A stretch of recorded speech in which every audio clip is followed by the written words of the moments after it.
Greetings, everyone. It's that time of week. Welcome to This Week in Frax. I'm your host, DeFi Dave. I am joined always by my co-host, Capital K, and Mr. Trader's Insight, Sam McCullough himself. This week, we are here to feature one of my new favorite products from one of the oldest, most trusted indexes in all of DeFi. We have on Alan G from IndexCoop, who recently at IndexCoop, they incorporated sfrxETH into their index. Big news, and we wanted to give him a huge feature because we think this could really benefit anybody out there who's like looking for yields and stuff. So, Alan, thank you so much for joining us. Yeah, absolutely. Happy to be here with you guys. Yeah, so for maybe people who are newer to DeFi, because I remember when IndexCoop came out years ago, but for those who are newer to DeFi, what exactly is IndexCoop and like what are you guys offering to people? Yeah, so IndexCoop is a DAO that builds decentralized token products for all sorts of different DeFi strategies. So we actually got our start almost 3 years ago. It's crazy to say that because that feels like a lifetime. With the first product being an index token, a basket of tokens that are DeFi specific. So it's called the DeFi Pulse Index. A lot of people that were around then remember it fondly. And we were the sort of the DAO behind it, helping grow the product, teach people about what it was, and then also bring other products to market since then. So that's still our flagship product, but since then we've launched over a dozen different index and sort of strategy type tokens that solve different problems and make DeFi a little bit less scary, a little bit more accessible for people. Nice. And can we go into this LSD or LST index? I'm not sure what IndexCoop calls it. And what you guys recently did with frxETH. Yeah, absolutely. So the index that we launched that's LST specific is called Diversified Staked ETH, or DSETH is what we call it. And the purpose behind that is that there is an ever-growing ecosystem of LST tokens. There's also a lot of sort of analysis paralysis that people can find themselves in when they are trying to make a decision on, do I go with Lido? Do I go with Rocket Pool? Do I go with Frax? Analysis paralysis. That is a brilliant term. I'm stealing that from now on. I stole it from someone else. So it is definitely a dilemma that some people find themselves in. And then there's also a lot of nuances to the LSTs. Like the way that Lido solves certain problems and the way that they architect their protocol is different than the way that you guys do it, the way that Rocket Pool does it, the way that Stakewise does it. So there's actually a lot of variety out there, even if they provide a similar sort of service at the end of the day. So being an index provider, we took a look at some of the top LSTs and really began to see the value and see customer value in having one-click access to a basket of these different tokens. And there's a couple of different benefits from putting it all in a basket together, but one of the motives behind the token was we wanted to weight all the assets inside according to how decentralized the underlying protocols were. So just having the largest market share wasn't going to get you the largest representation inside of the token. We really wanted to pay attention to things like node operators. We wanted to pay attention to things like how well stake was distributed across those node operators.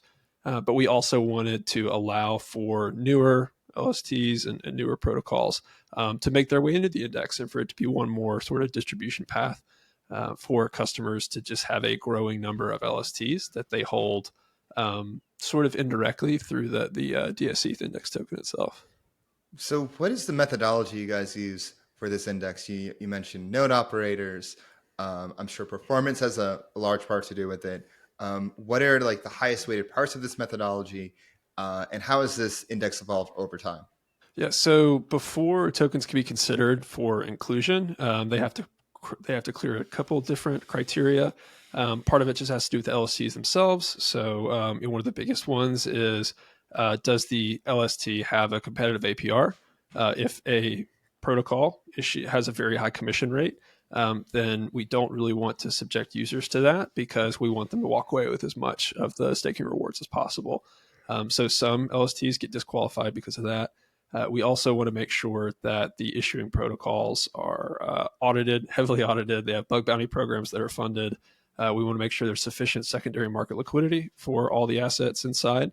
So I think there's a $25 million threshold there. And then there's a few other little more nuanced criteria that a LST has to clear in order just to be eligible for inclusion. So once tokens sort of clear all those hurdles, we take a look first at the number of node operators that are supporting the issuing protocol. If you are a protocol that has many unique node operators that are distinct from one another, you are going to do a little bit better in that scoring system. And so your likelihood of getting a larger weight is higher. So that's sort of step one. Step two. I can't wait till frxETH V2 comes out. Then the weight will get bigger. Yeah, that's exactly it. And it's interesting because we sort of get to take like a zoomed out view of the space. So we're watching how Stakewise develops.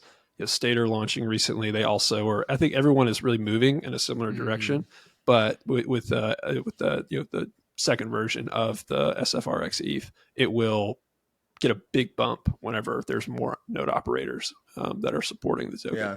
And can we go over the process of like how sfrxETH got, when did it get added? What's the current weight of frxETH and sfrxETH? I mean, go ahead. So we do a semi-annual rebalancer once every 6 months.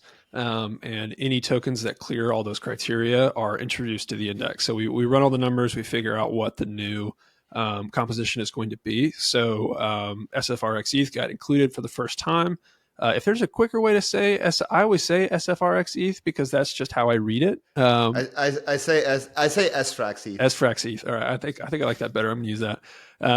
So sfrxETH got added at the end of kind of mid-July is when we did the formal rebalance, and right now it's sitting at a little bit less than 17% of the index, and the rest of the index is Lido, Rocket Pool, and then Stakewise.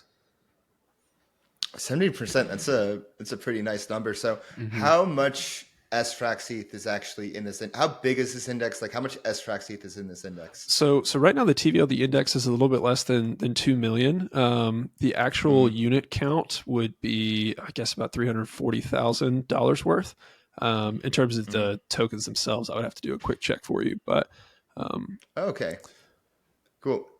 And if I wanted, to add to and diversify my staked ETH portfolio, where could I find this IndexCoop? Where could I find this index, and like how would I be able to acquire it?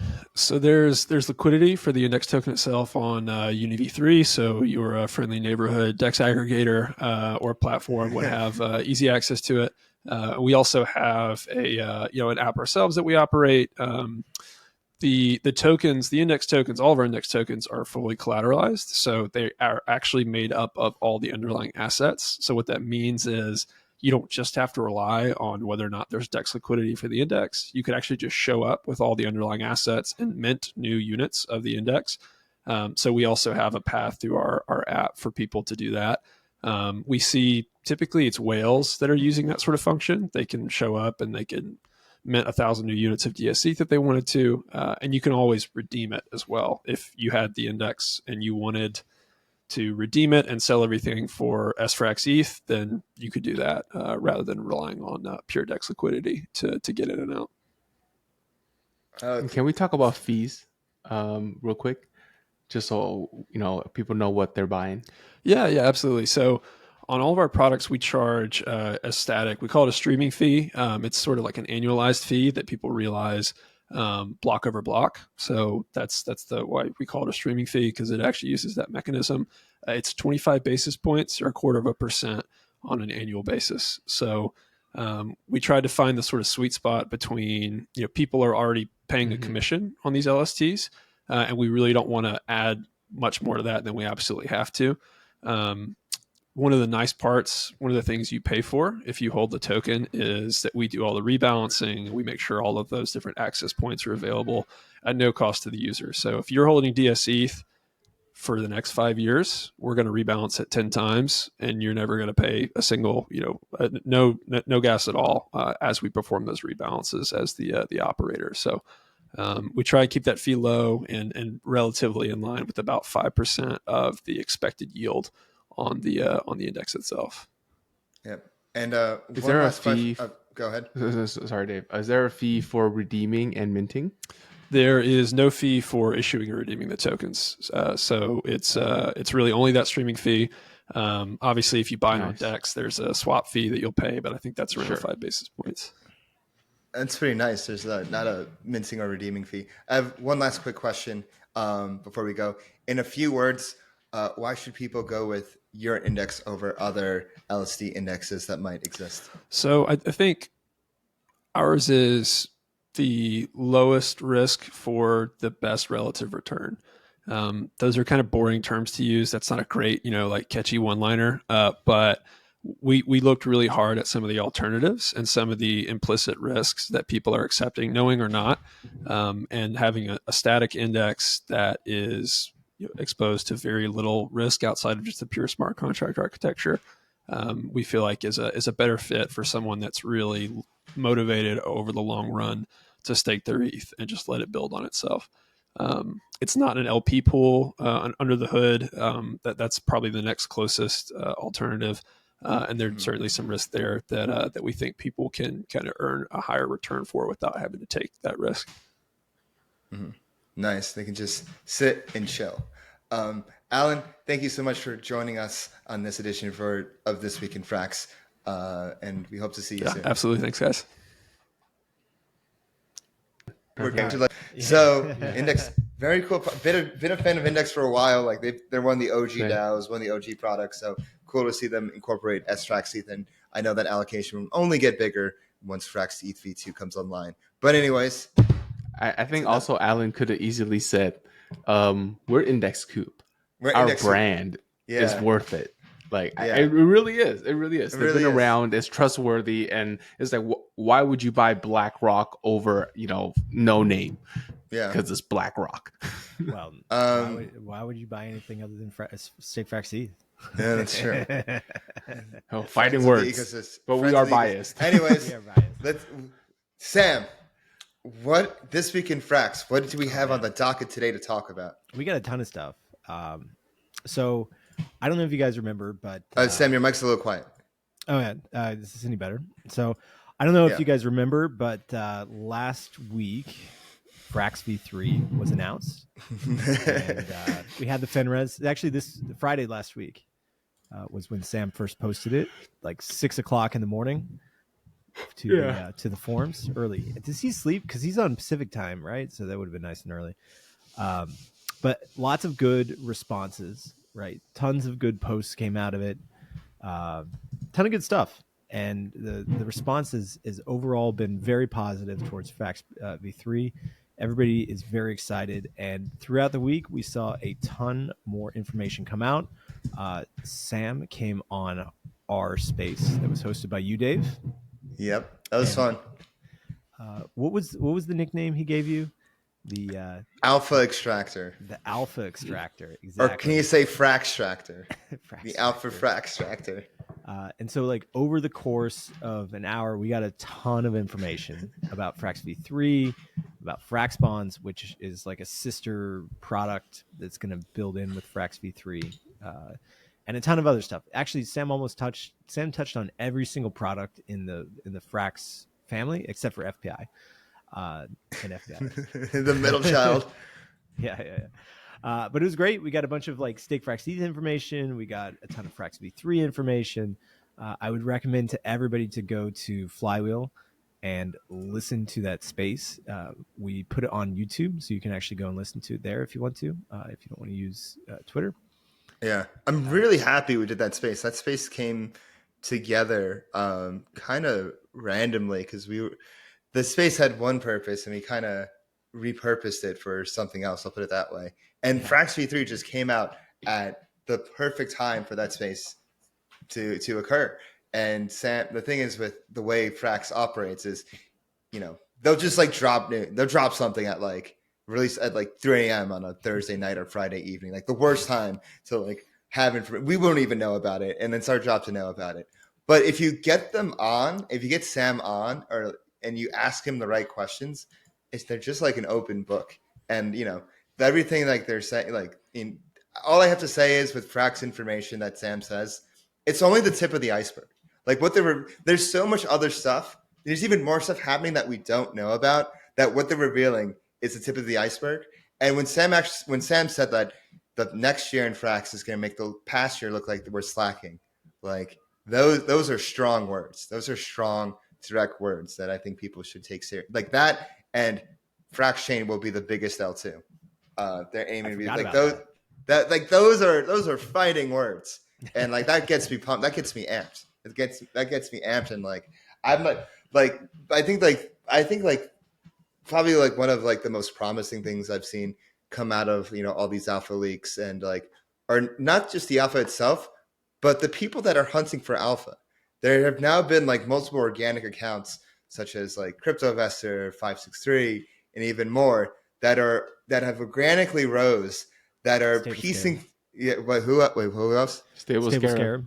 Of course, StableScarab. Like that have like are coming together, and like these like I wouldn't like these like information sleuths, like these Frax Telegram group sleuths and like Flywheel sleuths that are like piecing together a puzzle, like painting a picture of like what Frax V3 looks like, what Frax Bonds looks like, what these products looks like, and it's like those organic members of the community, as much as the product themselves, that really are the soul of the community. Because it's like for every one person that's researching, there's like X amount of people reading it and X amount of people that are organically interested in it as well. And that's how you really build a solid foundation for your project. So like for that to happen to Frax, like I find that to be incredibly bullish on top of all the products that they're building. Yeah, and it seems that based on like external feedback as well too, we're building in the right direction. PaperImperium had that really nice tweet this week saying that what Frax has built like doesn't add any counterparty risk, unlike what Maker is building.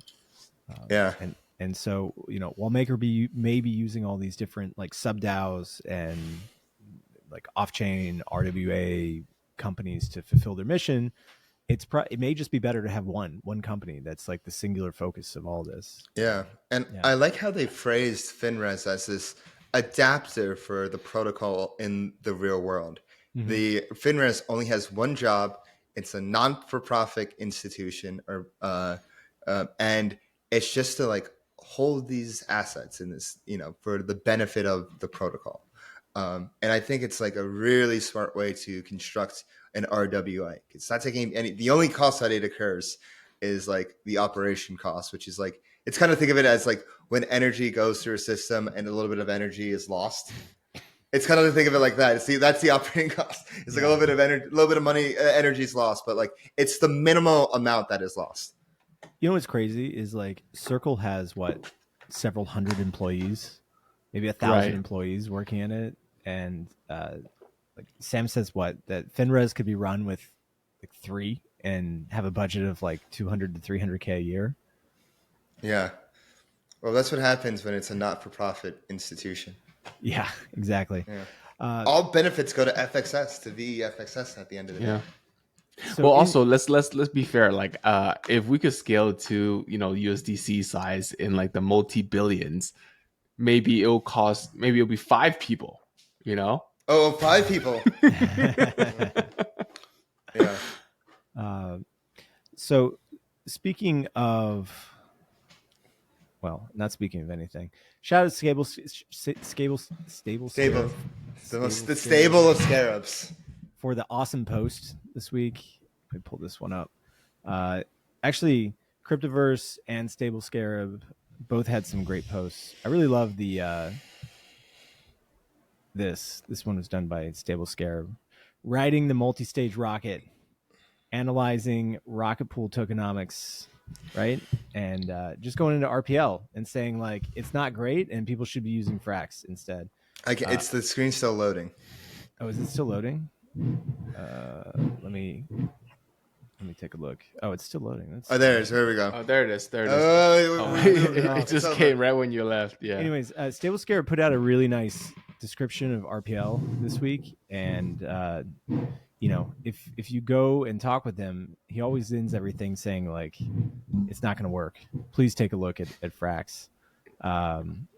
We also had a really nice post from CryptoVerse that was talking about Frax V3, Crypto Grills as well too, where Crypto Grills essentially was breaking down what's happening in Frax V3. Turn the screen share. He was one of the first to post about the forum. He said, "Oh, shoot, Frax is making some huge moves. RWA strategy bringing interest rate yields from TradFi to Frax. Slowly, then suddenly, FXS as usual. So that's good to see. And yeah, so just really nice response. We also had some other Frax Alpha that was dropped. Some Falfa. Courtesy of John Walsh today, actually. Yes. And he posted this. He said, "Wake up, big. Frax governance docs just dropped." And, we had John on last week to talk about this. Yep. And yours truly contributed to those docs. Actually, I was talking with John. I may or may not have helped with the diagramming just to explain it, because I was the lowest IQ person in the room. So I was like, guys, I don't get it. So coming back to Frax V3, Sam says that a lot of stuff is in Frax V3. He calls it the final stablecoin. It's a complete system that he thinks has everything that a decentralized stablecoin must have for years to come, that can operate in both high-rate environments and zero-rate high-growth bull markets. And he says, have some patience as they roll some things out, because we're one of the fastest builders in the space. They are constrained by real-world infrastructure. It's partially out of their control. The final stablecoin. Yeah. And then the other big news of this week was that PayPal launched a stablecoin. We talked about this in the spaces. I know, it's great. And there's going to be a PayPal base pool. Even Taiki brought it up. Taiki talked about it, how he's going to go farm the Frax base pool in his YouTube video. Will PayPal be bribing on Curve? Ha! Good one. Yeah, maybe. Maybe not. We'll see. Mm-hmm. It's called marketing promos. They can't use the B word. They're a publicly traded company. Oh, yeah. That's true. I do want to give a shout out to both you guys for having on paper, before all this EDSR stuff happened. Oh, yeah, dude. That was perfect timing. Yeah, that was great timing. Yeah, I'm really happy. I just slid in his DMs. I'm just like, yo, Paper, been a fan for a while. Let's have you on the pod. And, I actually got several compliments from our loyal listeners about that episode, because it was a true stablecoin maxi cut for them. So that was fun. Imagine having a PaperImperium and Sam on an episode. I think that would make a really good one. Yeah, I think it'd be really nice. Mm-hmm. We also had the winners of the Frax Dorahacks hackathon announced yesterday. Right. Mm-hmm. With the Sommier guys taking the first spot with their Fraximal Vault. We had 2K viewers on that. Binance Live brought in like 1.8K viewers, and I think YouTube. Yep. And like another 100 or 200 on YouTube. Well, on the live? On the live, there was nearly 2K viewers. Yeah. Wow. I didn't even realize that. So shout out to Dorahacks. They've been incredible partners throughout all this. The hackathon, I learned a lot during the running an event, especially a virtual one, is no joke.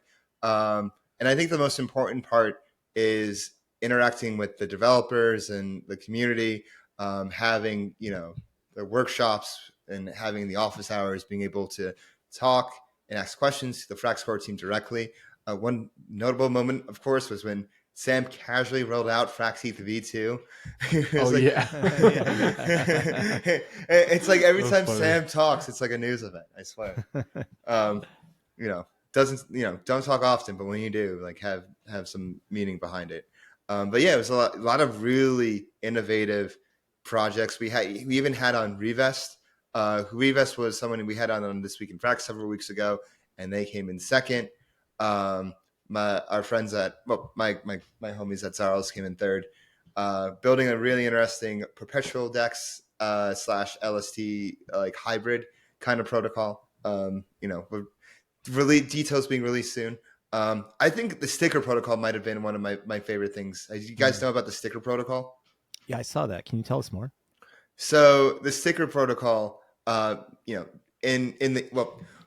first it started off in the East in Asia, like sending, there's kind of this friction and this mental friction when sending money.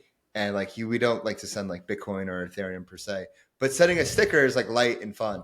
And this is like really popular in Asia. We now see it pierce the West with the NPCs on TikTok and people sending like stickers to like the NPCs to your actions. And so the sticker protocol takes that concept and actually you can actually create a sticker to send to your friends with frxETH, and they just put the frxETH in sfrxETH, and like you can like redeem the sticker for the frxETH or sfrxETH. It's actually a really cool concept. That's cool. Yeah, and it's he has it all completely like written in Solidity. He just needs someone to build like a front end. He wanted to make this hyperstructure. He had this. It's one of my friends, one of many Mats. He's a fellow InkDAO member. Shout out InkDAO. Shout out one of many Mats. And like he came with me to this idea, and I'm just like, dude, you should just like there's a hackathon going on right now. I think you just like enter it in, see what happens, see what the judges think, and it was extremely well received. So sticker protocol.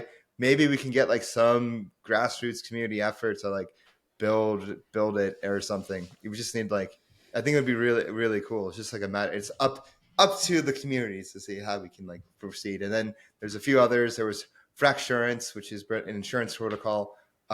You with Frax as the collateral, and then we had a Fraxland bot, which I thought was really interesting. Like monitor your positions, don't get liquidated. Use the Fraxland bot, and of course there was the Curve AMO data analytics platform. Also, there was an honorable mention because there wasn't a lot of data analytics entries. So there's a ZK Frax, Send frxETH, and Stealth ZK with ZK Frax. So really fun. Excited. Hopefully we'll do it again when Frax Chain launches. Really cool stuff. Seems like this should be like a quarterly thing. Like we should just like. I mean, it's a lot of work. Yeah, but it's like good stuff has come out of it. I mean, $2 million went into the Fraximal vault. $2.5 million. Like Revest is building some cool stuff with Frax bonds now, and some of these other companies. Maybe like I can see it being like either once or twice a year, doing a type of hackathon like this. Learned a lot, and this all started, Sam, with you introducing me to Brian at at our Something Stable Happy Hour ETH Denver. I'm like, oh, I know, it makes sense to have a hackathon and stuff, and us being the liaison as we are. So good job, everyone, all around. Yeah. Cheers. Good to see. Well, that's the last piece to talk about. Actually, you know what? You know how I know it was a week filled with product announcements is because Sam did 4 interviews this week. Yeah. We failed to mention that he was on Unchained podcast last week. Oh, that's right. On Laura Shin's podcast. He was on Haynes' podcast. He's on Haynes' podcast? I didn't see Haynes' Rex. podcast. Yeah, Wow. he was on Rex's podcast too. Cool. So that's at least 5 media appearances that he's done in 1 week. Yeah. It means bullish product announcements. Yeah. And we also had the Frax Finance Monthly come out yesterday. Oh, yeah. Yeah. I'm going to do a quick rundown of this. We had a FXS token listed on Huobi. Exciting stuff. Collaboration with Psy for frxETH. A lot of frxETH collaborations on here. We've extended the Frax Ecosystem Incentives Program. A lot to write about. So if you are looking to enter that, you have plenty of content too. CVX FXS is now collateral on Inverse Finance. Fraxland, Fraxmo strategy launch on Fraxland. Research report on sfrxETH was written by the risk research team at Llama. Very cool. Ouroboros did an interview with Sam. I actually listened to that interview. They go down memory lane a lot. So fun to listen to. Explainer video for Frax Ferry. Timeless Finance liquidity pools. IndexCoop, of course, who we had on earlier. Liquid and staking derivative. And lending borrowing support on Cream Finance. Cream coming back. Does that mean bull market like 2020? Who knows? The end of the DeFi bear or 36 months, we will find out. But if you want to be there every step of the way and don't want to miss an update, make sure you hit that bell button, subscribe to our YouTube, leave us a comment, let us know what you think. Like us, hate us, we want to know. All opinions welcome. Give us a like as well. Make sure you follow us on Twitter at FlywheelDeFi. Join the discussion on Telegram at FlywheelDeFi. Subscribe to our new website. Yes, FlywheelDeFi.com. New website, everything FrxETH you want to know, beginner or advanced. We have you covered. Go and subscribe. Make sure you follow me on Twitter at DeFiDave22. You can follow me at 0xcapital_K. And I'm a traders_insight. And we will see you next week. Peace. But wait, Dave. Before we go, what happened? What was the website again? It was FlywheelDeFi.com. That's right. That's right. See you guys there. Peace.